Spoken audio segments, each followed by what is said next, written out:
Për të mos humbur shumë kohë, e di që po na pret nga krau I tjetër I vendit ton, pikërisht nga qyteti I bukur I Tetovës. Shpresoj që regjia ta kemi edhe gazetarin ton shumë të dashur Bashkim Sulejmani, së bashku me bashkëbiseduesin e tij, do të na informon më shumë. Mirëmëngjesi. Mirëmëngjes, përshëndetje studio. Një pamje fantastike Bashkim, ashtu siç e the. Do më thënë një rastësisht ju shkrova që sot do ju raportojmë nga një vend shumë I bukur, ose ajo që është shpirti I këtij vendi ku jemi neve është një këngë shumë e vjetër e jona, një lulisht me trandofila është parajsa e vërtet. Ky është vend ku kënojnë bilbilat. Andaj dhe ne sot zgjodhëm këtë vend shumë të bukur, ne dy Sulejmanët, që të sjellim këtë mrekulli të qytetit të Tetovës që qyteti ton I dha identitet, qyteti ton I dha një aset shumë të madh, të pastër kulturor. Qyteti ton I dha një vend për të cilin njihet Teqeja Arabati Baba. Dhe unë jo rastësisht sot zgjodha që të raportojmë bashkë me bashkëbiseduesin, me vllajin tim Benin, Arben Sulejmanin, për të parë se krejt këto që ja dha Tetovës, ky vend I bukur, çfarë I dha Tetova këtij vendi, apo pushteti qendror ose pushteti lokal, sa kujdeset për këtë vend të bukur. Ne në vazhdim do të sjellim bashkëbisedimin me Arben Sulejmanin nga Teqeja Arabati Baba në Tetovë, nga ky vend I mrekullueshëm dhe që bashkë me Xhamin e Larme janë dy vendet më të vizituara në qytetin e Tetovës, sepse tjetër vend nuk ka për të cilin vinë njerëzit këtu. Shpirti I bukur I këtij vendi kohëve të fundit ka filluar që të zbehet. Jo nga mungesa e dashurisë atyre që kujdesen për këtë vend, për temën që biseduat ju më herët, por nga mungesa e kujdesit të një pushteti që nuk ja vari veshin shumë kohëve të fundit, edhe pse ndryshe nga ai pushtet që nuk ja vari veshin shumë Teqeja Arabati Baba, si niveli qendror, po ashtu edhe niveli lokal, rehat mund të themi në dekadën e fundit, ky vend vazhdon që të jep shpirt Tetovës, vazhdon që të jep një aset të mrekullueshëm kulturor Tetovës dhe fetar, vazhdon që qyteti të Tetovës të jep një pikë për të gjithë ata mërgjimtar, për të gjithë ata vizitor ose të quajmë turistët, të cilët dy pika kanë kur vinë në Tetovë për të vizituar, kanë Teqejen Arabati Baba, një histori e mrekullueshme, një histori e gjatë që daton sot e shumë shekuj më parë, dhe kanë Xhamin e Larme. Andaj afër meje kam njërin nga ata që ja u kushtoi jetën këtij vendi, që të kujdeset sa më shumë që ta ruajmë këtë aset të bukur fetare, kulturor që e kemi, zoti Arben Sulejmani. Beni, fol shkurt lutem, kur erdhi në jetë ky kompleks, kjo Teqeja në qytetin e Tetovës? Pikrisht kur du të lidhem me atë fillimin tuaj, kur përmendet dy Sulejmanat, ky vend lidhet me Sulejmanin e mëdhërishëm që gruaja e tij ishte majt e Vran, që ishte nga Tetova. Dhe pikrisht lidhet me vllaun e saj, I cili la gjithë pushtetin, gjithë intereset që ja jepte sultani, I la anësh të bëhet një dervish të shërbej në vendin e tij të lindjes që ishte Tetova e madhe. Kjo Tetovë që... Tani flasim për shekullin e 16. Shekulli I 16, 1538. Dhe kjo Tetovë që atëherë ishte e madhe, dhe kjo Tetovë që atëherë pikrisht këto teqet e mëdha ishin jo vetëm teqe e vendit, po ishte e zonës, që në atë kohë Kosova, se kjo ka qenë vileti Kosovës, që ka qenë kryesorja për gjithë rajonin, duke I marë qytetet e Kosovës të sotshme, qytetet e Maqedonisë së sotshme dhe e një pjesës të bukur të Shqipërisë të sotshme. Pavarësisht që ne jemi të ndarë, teqet asnjëherë nuk e kanë leju që të ndahet shpirti shqiptar. Beni, ka qenë kjo edhe si një urë lidhëse në mes të shqiptarëve të rehat mund të themi të gjithë Ballkanit perëndimor, që kanë pas. Pa tjetër, edhe historia që vazhdon pastaj çdo kryengritje, nga kryengritje Dervish Carës në 1844, nga krijimi i lidhjes fuqishme shqiptare për të vazhduar lidhjen e Prizrenit, që ndodhin nga Teqet, nga gjithë llojet e historike që lidhen me intereset kombëtare, deri në luftën e fundit që ishte lufta për shkronjën. Këtu në këtë Teqe kanë lëviz dhe janë shkolluar gati gjithë intelektualët e mëdhej shqiptar që ne i dim dhe Tetova nuk ishte një qytet i rastësishëm që sot tjetë edhe qyteti universitar, që para sajt ishte qyteti i politikës, qyteti ku krijohet lëvizja, qyteti ku ka dy anë, njëra anë që sulmon dhe njëra anë që mbrohet. Që kundërvihet ose që mbrohet. Dhe mbrojtja gjithnjë fillonte nga Teqeja, ashtu siç edhe që është edhe në ditët e sotme, kur dëshira e madhe e tjerëve është që ta tjetërsojnë këtë Teqe, që nëse tjetërsohet Teqeja, nuk do të ishte vetëm tjetërsimi i Teqes, do të ishte tjetërsimi i gjithë historisë tonë. Një identiteti të vjetër, një identiteti të gjatë, përmes të cilit njihet Tetova. Patjetër, dhe ta vazhdoja të dytën që me dashamirësi të madhe e ndjeva hyrjen tuaj që e keni zgjedhur me këngën Një lulisht me trandafila.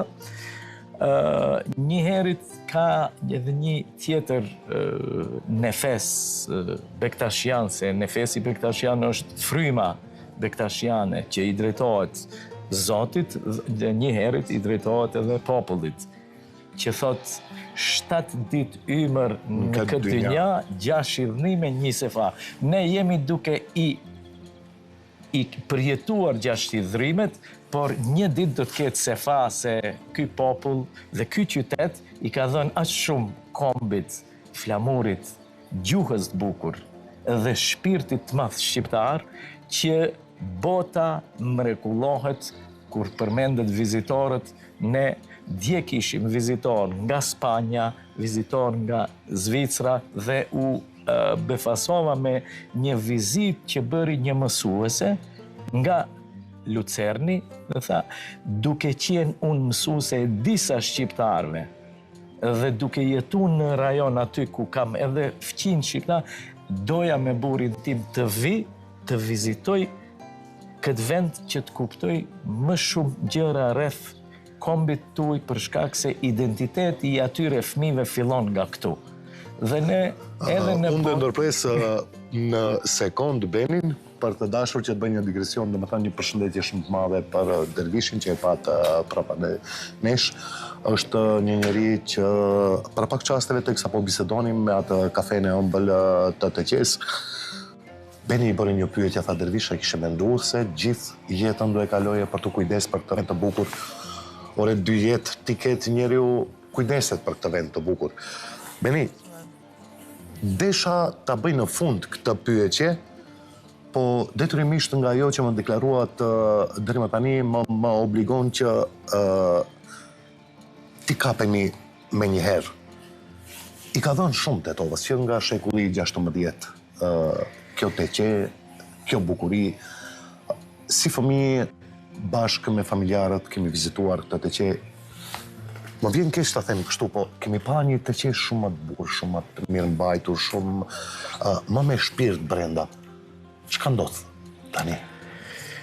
Ajo që më bëri përshtypje dhe që doja ja të marrim për obligim bashkë neve të dy, nga rrogat tona, të rregullojmë atë mbishkrimin në hyrje të Teqes në fillim. Sa kujdeset pushteti lokal, Ministria e Kulturës për këtë aset të madh kulturor? Çka bëjnë për të, përveç që duan ta coptojnë dhe të ndërthojnë ndërtesa këtu, ose të hapin lokale apo restorante? Bëhet diçka për Teqen? Po fëmiria juaj më kthen mu në fëmirin time, kur vija unë në të qenë e uzurpuar nga ish sistemi, kur kalon të nëna ime të bëhe lutjet, unë duhesha të bëj roje. Dhe më thonë, unë si fëmi jam mësuar të kuptoj çka është tjetërsimi, apo mirë po asnjëherë nuk kanë arrit askush ta tjetërsoj këtë, ashtu siç thotë edhe baba Mondi, se kush ja ka hile Shqipërisë nuk do ta fitoj. Se me hile nuk mund të fitohet asgjë që është nga shpirti jonë. Me siguri që është duke na ndjekur, një përshëndetje shumë të ngrohtë për Baba Mondin, që nga Tirana mbase po na ndjek tani. Përshëndesim edhe ne nga studio. Mban mend për herë të fundit, kur është bërë investimi i fundit në te që Bashkim dua të ndërlidhem këtu. Më fal. studio. Po, dua të ndërlidhem këtu sepse pikërisht me këtë pyetje ishte edhe pjesa kur ne flasim që është një ndër tempojt, kështu të them, që daton nga shekulli 16. Unë e di që kohë pas kohe, shekuj pas shekuj është rindërtuar apo është edhe renovuar ndonjë pjesë e saj. Një gjë shumë e rëndësishme është që të mbahet normalisht gjithmonë edhe autenticiteti i vetë vendit. Pikërisht me pyetjen tënde dua të ndërlidhem se kur kanë qenë ato punimet më të rëndësishme që janë bërë të fundit në këtë tempull. Bona, unë do e filloj, ndërkohë që do e vazhdoj bashkëbiseduesi im Beni. Unë kam ndjekur, do me thënë jam paksa i fiksuar me atë që është aset kulturor i qytetit të Tetovës dhe me një inat, me një xhelozisë shumë të madhe dua t'i ruajmë këto, se tek e fundit ky është identiteti jonë. Xhamia, teqeja, kalaja e gjëra të tjera. Ne ditëve në vazhdim do të kyçemi sërish për të folur dhe për atë që përmban brenda teqeja dhe për bukuritë e saj. Investimi i fundit, me sa e di unë që ka qenë nga qendra për konservim, ka qenë pikërisht këtu përballë neve, është një vend ku janë varrezat e të parëve të kësaj teqeje. Për atë dhe i bëra pyetjen Benit, a bani mend investimi i fundit kur ka ndodhur, por shumë me rëndësi është a ka marrë more vëlla dikush të pyes se çka duhet të bëjë në këtë teqe dhe nga duhet t'ja nis që të ruhet autenticiteti dhe ajo e bukur, shpirti i kësaj teqe. Unë do t'ju përmendi momentin më të rëndë ndoshta të jetës, duke punuar këtu, duke i dhënë gjithë këtij korpusi shqiptar, tetovar, të cilët me fanatizëm e kanë mbrojt identitetin e tyre. Dhe jam i sigurt që asnjë nuk do t'i fitojë, se Tetova nuk do t'a lejoj këtë shtëpi zemër, apo shtëpi votër që i ka mbledh të gjithë së bashku, këtu duke u mbrojtur, duke e dhënë bujarinë e vet, duke e nda bukën së bashku dhe të keqen, nuk ka më rënd kur institucione të ndryshme nga shtete të huaja, kur kanë ardhur këtu dhe jo më rënd kur ka qenë presidenti Erdogan në vizitë këtu dhe në bashkëbisedim me mu duke kërkuar nga drejtori i tikës, tha çka do që të thote profesori, atë të bëni. Natyrisht unë i thash, nëse ju keni në arkivat tuaja diçka më të vjetër se kjo, unë do t'ju nënshkruaj çdo gjë të prishet dhe të bëhet si është më e vjetra. Mirë po në asnjë mënyrë nuk do të lejojmë ne me nënshkrimin ton apo me lejen ton të ndërtohet diçka e re, e cila do të prishe identitetin ton kulturor, fetar, kombëtar dhe atë të qytetit të Tetovës. Nga atëherë deri tani gjithnjë ka qenë kërkesë apo një shtytje e institucioneve që të ndryshojnë gjëra duke marrë parasysh se as që vinë të pyesin tek na, as që vinë të marrin mendimin. Ne kemi pas me Ministrinë e Kulturës në në shtëpinë e Hambarit, atje ku komuniteti bektashian, baballarët e atëhershëm dhe dervishët ushqenin shtëpit pa bukë. Ushqenin popullatën e Tetovës në momente të krizave, duke qenë edhe shtëpi e Hambarit, aty ne kërkonim që pullazin lartë të mbrojmë objektin brenda nga rreshjet, nga shiu. Asnjëherë nuk u morë. Përveç se u bë një plan, dhe në atë kohë ne kemi atë si kërkesë ku thuhet, por nuk u vazhdu. Më e keqja u bë në vend që të bëhet pullazi, u rrit muri, që s'kishim ne nevojë. U rrit muri për duke qenë 2 metra, u rrit 2 metra e 80. Dhe u bë një derë që atje nga ana e anshme që hynë rreth varrezave, ajo derë port që quhet, se Teqeja ka 4 porta, ka 4 hyrje nga 4 anë të botës, shqiptarët dhe gjithë popujt tjerë të botës mund të hynë në këtë strehimore të shpirtit, në këtë paqë. Pra, dera aty, ajo që mua dhe neve si bektashi në gëzoj, atëherë dhe Zoti Mehmet ishte drejtor, ishte se me njëherë pas derës, në anën e majtë e kemi edhe varin apo vendin ku prehet ministri i parë i luftës dhe Mehmet Pash Deralla. Dhe neve ajo na ngrohi. Në atë vend ku për 100 vjetorin ne luftë bënim me çdo kusht që 3 ministrat e mbrojtës të jenë aty prezent, duke qenë ministri i Kosovës, ministri i Maqedonisë, ministri i Shqipërisë, i mbrojtjes, në atë kohë ishin shqiptarë të 3, nuk u mundsua ajo nga ana e qësaj politike apo dhe të cilët shkuan e bën në Gradec vizitën në vend që t'i shkohet atij të parit. Ai i cili ku prehet. Dhe pa dyshim që ne kemi si komunitet, ne kemi një qendër. Qendra e, prandaj edhe emri quhet kryegjyshata botërore bektashiane. Gjyshata bektashiane e Maqedonisë, Teqeja Harabati Baba Vis Tetov. Dhe kjo tregon shumë për atë fuqin e madhe që Baba Mondi, edhe kur erdhi këtu, i dha këtij vendi, duke i dhënë mundësi që në këtë vend u bën 3 varime, ku për herë të parë ndëgjoheshte lutja në gjuhën shqipe. Unë do kërkoj nga këtu, nga ky emision që duke filluar nga komuna te Zoti Kasami, do i kërkoja si pjesë e këtij qyteti që ja kushtova një jetë, që të kthej kokën ndonjëherë nga Teqeja, që të kujdesen për këtë vend sepse është pjesë e identitetit të qytetit, ndërkohë edhe nga Ministria e Kulturës, sidomos ministri i cili është vetë aktor dhe e din se çka është shpirtërorja, çka është e bukura.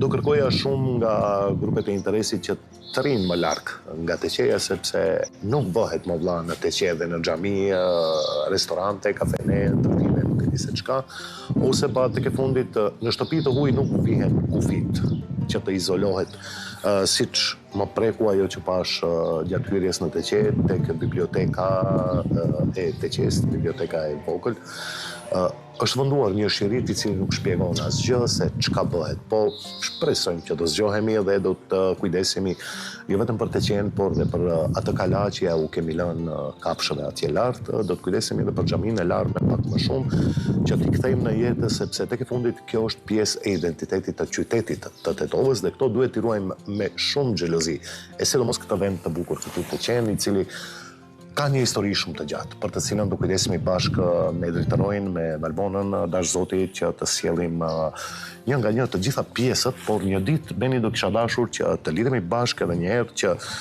të flasim, ashtu siç të thash, 2 pikturat më të bukura në dhomën time të ndejes, i kam të Kullës së Fatimes, nga 2 piktorë shumë të mrekullueshëm tanët dhe do doja një ditë që të ndajmë kohë dhe të flasim për këtë vend, për kullën e Fatimes, domethënien e saj, përse u ndërtua, ndërkohë që ne kemi bona me sa duket edhe vetëm një minutë na ka mbetur. Po, bashkëmu në desha që edhe unë t'ju përshëndes, mi të gjitha bëj edhe një thirrje publike që të na vini në studio dhe të flasim pikërisht për kullën e Fatimes. Beni është i gatshëm për të ardhur dhe në studio, ama dhe unë dua qyteti Tetovës studion time kam këtu dhe unë i marr këta njerëz nga qyteti i sjellim atje. Ja, shiko ti herën e parë kryen intervistën, bisedën e parë, pastaj ne e marrim dhe i shtjellojmë temat më komplekse këtu në studio në mënyrën tonë. Unë dua t'ju falenderoj që ndave kohë. Dua t'ju falenderoj shumë për prezencën, dua t'ju falenderoj shumë për informacionet. Unë jam e sigurt që kjo do të jetë një thirrje publike për të gjithë edhe ata qytetarët të cilët duhet të kontribojnë pikërisht edhe në mbrojtjen e të gjitha të them kështu tempo, e kemi po ashtu të gjenë që po flasim, e kemi Eski Xhamien, e kemi po ashtu edhe Xhamien e Larmë, e kemi po ashtu edhe Kalajen. Duhet këto njëre për gjithmonë tempoj të ruhen, mirë po mbi të gjitha të fillojmë të ruhen edhe nga vetë qytetarët, pastaj të kalojmë tek figurat politike kështu me radhë. Ose siç ishte thënia e madhe e dikurshme, ruaj Zot Shqipërinë nga shqiptarët dhe ne ta ruajmë këtë vend nga neve, mos e shkatrojmë ne vetë, dhe të arrijmë që të mundemi të bëjmë nga këto pika që janë shpirti i Tetovës, të krijojmë vërtet një shpirt edhe më të madh. Beni, faleminderit. Shpresoj që një ditë tjetër ose në studio tek Valbona ose kështu përmes një bashkëbisedimi të kemi kohë dhe më tepër që të prezantojmë një nga një pikat kryesore të këtij vendi. Unë ju faleminderoj televizorin Alsat, cilët gjithnjë ndajnë kohë për trashëgiminë kulturore shqiptare. Bona faleminderit për hyrjen dhe programin që u bë.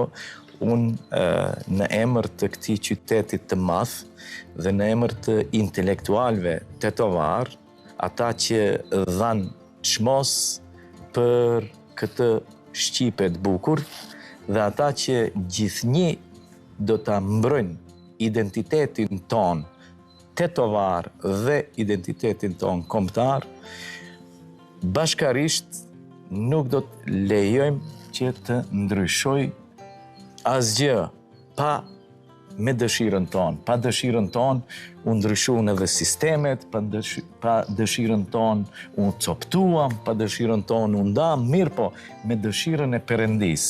Ne do t'jemi së bashku, gjithnjë se e mira na bashkon. Dhe ajo e keqja le t'i bashkoj ata të këqit. Ju faleminderit shumë dhe gjithë popullit në Maqedoninë. Faleminderit Bona. Ne do vazhdojmë që të pim nga një kafe në këtë lulisht të bukur me trandofila, që është parajsa e vërtet, ndërkohë që ditë mbar punë ju uroj juve dhe gjithë kolegëve që tani fillojnë ditën dhe dalin ju në bëft mirë kafja e pini nga unë bashkëmlirisht. Faleminderit shumë për çdo emocion që përcjellet dhe çdo informacion. Ne jam e sigurt që do të shihemi edhe herave tjera. Mirupafshim.